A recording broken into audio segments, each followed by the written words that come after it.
Bonsoir François Chérec. Bonsoir. Passez-moi l'expression, mais êtes-vous un cocu du dialogue social ? Non, puisque la présentation qui est faite là donne raison à la démarche de la CFDT en 2003.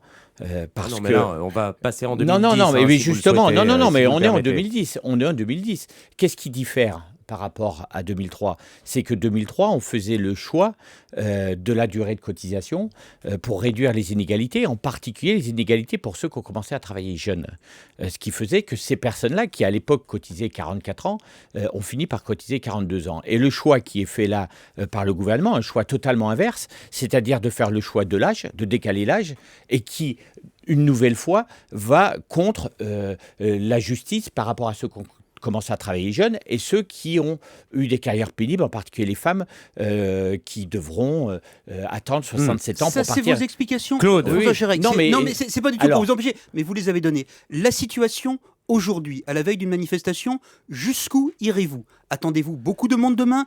Une seule Attendez. manifestation ? Plusieurs manifestations ? Jusqu'au La bout. chose est François claire. Chérec. Depuis le début, et ça me permet de répondre de nouvelle fois à la question, on nous dit on est dans une démarche de négociation et autres, sauf qu'il n'y a pas eu de négociation. Donc un syndicat ne peut pas être trompé par un dialogue social qui n'a pas existé. Et la raison pour laquelle on est aujourd'hui dans un blocage avec le gouvernement, c'est que le gouvernement a refusé depuis le début de comparer son projet de réforme, il a le droit de le faire, avec d'autres projets de réforme, en particulier celui de la CFDT. Pardon François Chérec, est-ce que c'est encore rattrapable alors que vous manifestez demain ? Évidemment que c'est encore rattrapable, ce qui veut dire que la seule solution pour rentrer dans une démarche de négociation, parce qu'on parle de ça, c'est que le gouvernement reprenne le débat au départ, c'est-à-dire voie comment on peut faire une réforme alternative. Et je dis bien une réforme alternative, ce qui veut dire que la CFDT est bien dans une démarche de dire il faut une réforme des Vous êtes retraites, contre mais il faut cette on est réforme-là, contre pas cette contre réforme. toute réforme. Et hein. ça, c'est un élément très important, Bon. parce qu'à l'inverse de ce qu'on entend régulièrement, il faut des réformes. Donc vous voulez reprendre la copie à zéro ? Oui. Ça n'existe pas.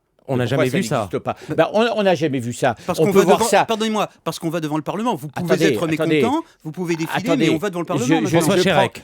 Pour reprendre une copie à zéro, ça peut se faire par le Parlement.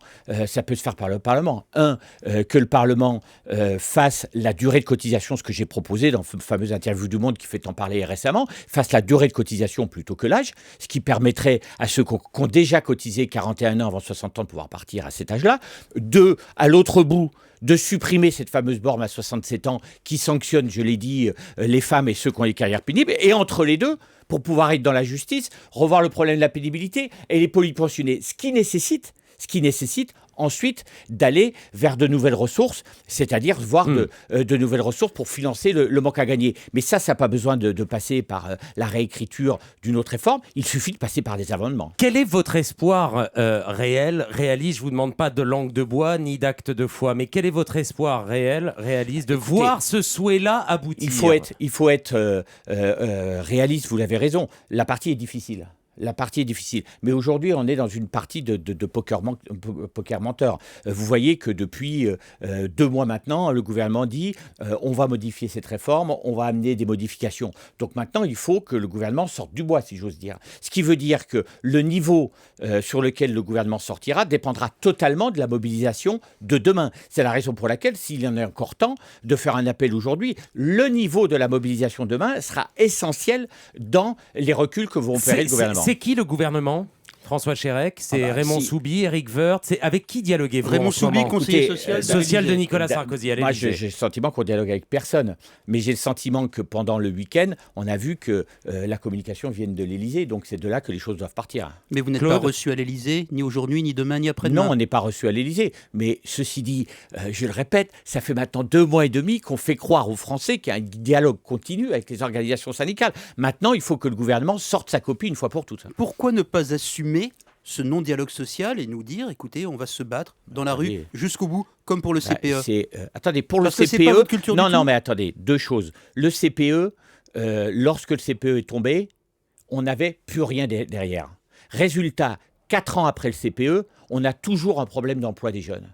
Et si on a eu une victoire sur le CPE, ça n'a pas été une victoire pour l'emploi des jeunes. Nous, sur les retraites, non seulement on veut faire reculer sur ce projet-là, mais on en veut un autre. C'est une démarche totalement différente. Donc nous, on se battra jusqu'à ce que le gouvernement puisse recule sur ce sujet-là et amène des modifications. Mais le parce qu'il gouvernement nous faut. François Chérec relativise d'ores et déjà la mobilisation, Mais même si elle est forte en disant qu'historiquement il y en a eu des très fortes et ça n'a pas empêché les réformes de se faire. Regardez ce que vous faites allusion, ou dans votre présentation, vous avez fait allusion à l'interview de Gérard Larcher aujourd'hui. Bon, c'est le président du Sénat. C'est le président du Sénat. Ce qui veut dire que on voit là des parlementaires qui sont prêts à modifier le texte. Donc je le répète, il y a aussi des députés qui doivent voter le texte. On entend des députés qui nous disent on va changer sur la pénibilité. On a entendu des députés de droite, pardon François Chérec, des députés oui, mais de droite. attendez, on a entendu parce que sinon, ça compte sur la pas. pénibilité des députés de droite. Mais sur le problème des 67 ans, des députés de droite et de gauche ensemble, en particulier une commission pour l'égalité entre les hommes et les femmes, a dit c'est insupportable ce qu'on est en train de faire aux femmes. Donc on voit bien aussi qu'on a des marges de manœuvre pour faire changer les députés. Est-ce que vous pensez que le gouvernement recherche un conflit social dur pour se ressourcer politiquement ? Moi, je trouverais complètement stupéfiant que sur un sujet aussi important dans notre pilier du pacte social, la seule espoir du gouvernement, c'est d'avoir un conflit social pour se redorer la cerise par rapport à son électorat. C'est un des problèmes par rapport au dialogue dans notre pays. Mais c'est de la politique fiction, la question que je vous pose, ou ça, tout de même, dans l'histoire syndicale et politique française, un peu de réalité ? On le saura réellement demain ou après-demain quand le gouvernement nous annoncera ces changements. Claude ? Mais ce que vous nous avez dit tout à l'heure sur les CPE, c'est important. Je voudrais que vous le reprécisiez. Une victoire en race campagne dans la rue des syndicats qui laisserait le gouvernement tout nu, ce n'est pas bon pour la France en général. Attendez, ce qui est François bon pour la Chérec. France en général, c'est faire une réforme des retraites qui soit une réforme équitable. Si au bout du compte, on n'a pas de réforme des retraites, certes, et là c'est une bonne chose, on leur a fait reculer le gouvernement, mais les salariés par rapport à leurs problèmes des retraites, les jeunes qui vont avoir la charge du financement des retraites seront les perdants. Donc l'objectif de la CFDT, comme l'objectif de l'intersyndicale d'ailleurs, ce n'est pas uniquement faire reculer le gouvernement sur le contenu de sa réforme, c'est en obtenir une autre. D'où le fait que c'est une action syndicale plus compliquée. Mais si le gouvernement, et on est à la veille de la grande mobilisation, peut-être d'une séquence de mobilisation, le choix entre cette réforme ou pas de réforme du tout. Mais personne ne dit cette réforme ou pas de réforme du tout. Personne ne dit ça. Je vous pose la question. Y compris les partis politiques de l'opposition. Tout le monde dit, sauf quelques, je dirais, allumés du conflit social, disent il faut une réforme. Donc on sait très bien que c'est ça l'objectif pour nous en tout cas. Deux questions rapides pour terminer. Y aura-t-il poignée de main avec Martine Aubry demain dans les cortèges ? J'ai vu que c'était pas encore tranché. Non, c'est pas tranché, mais moi je souhaite que cette Mais pourquoi manifestation... c'est pas tranché ? C'est Parce juste que une poignée de main. Je souhaite que cette manifestation soit une manifestation d'abord sociale.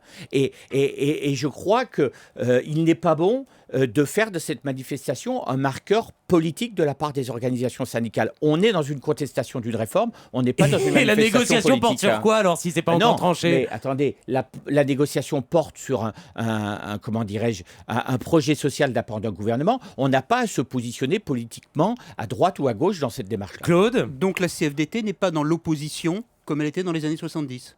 Bon, attendez, les années 70, j'étais en culotte courte, Ok. en short, le monde a changé. Est-ce que la je crois, CFDT est dans l'opposition aujourd'hui ?